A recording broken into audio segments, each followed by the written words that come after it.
आता आपण 132 विधानसभेमध्ये उपस्थित आहोत। आपण पाहू शकता ही हजारोंची गर्दी जी आहे ती एका आनंद साजरा करण्यासाठी इथे जमलेली आहे आणि हा आनंद आहे भारतीय जनता पक्षाच्या महाविजयाचा।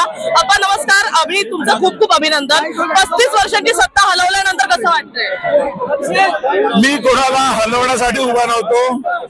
मी नावासोपारा सर्वांगीण विकास करण्यासाठी, विरारचा सर्वांगीण विकास करण्यासाठी, वसईचा सर्वांगीण विकासासाठी ही निवडणूक लढवली। मी कोणाला हरवण्यासाठी उभा नव्हतो, मी जिंकण्यासाठी उभा होतो आणि मतदारांनी माझ्यावर विश्वास टाकला। मी मतदारांचे आभार व्यक्त करतो, ऋण व्यक्त करतो। त्याचबरोबर माझ्या देव दुर्लभ कार्यकर्ते, माझ्या सर्व लाडक्या बहिणीचे आमच्या माध्यमातून आभार व्यक्त करतो। मी विकासाचं राजकारण करणार आहे।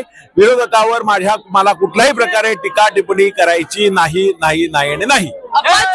आपण जे काही प्रकार घडले जेव्हा प्रचार सुरू होते त्याच्यामध्ये अनेक रागरोष पण झाले, त्याच्यामध्ये काय वाटतं बहुजन विकास आघाडीला नेमका कसला फटका बसला?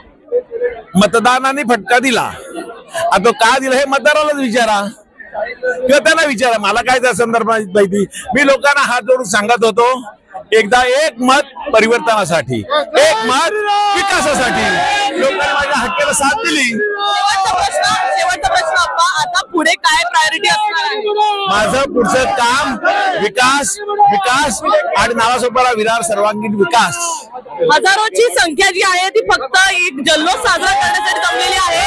आजपर्यंत अधिकृत निकाल जरी जाहीर झाला नसला तरी आपण पाहू शकता किती मोठ्या प्रमाणात ही गर्दी जमली आहे। याच्यामध्येच कळतंय की मतदारांना एक मतपरिवर्तन हवं होतं, वसईमध्ये एक परिवर्तन हवं होतं जे 132 मध्ये आता घडलेलं आहे।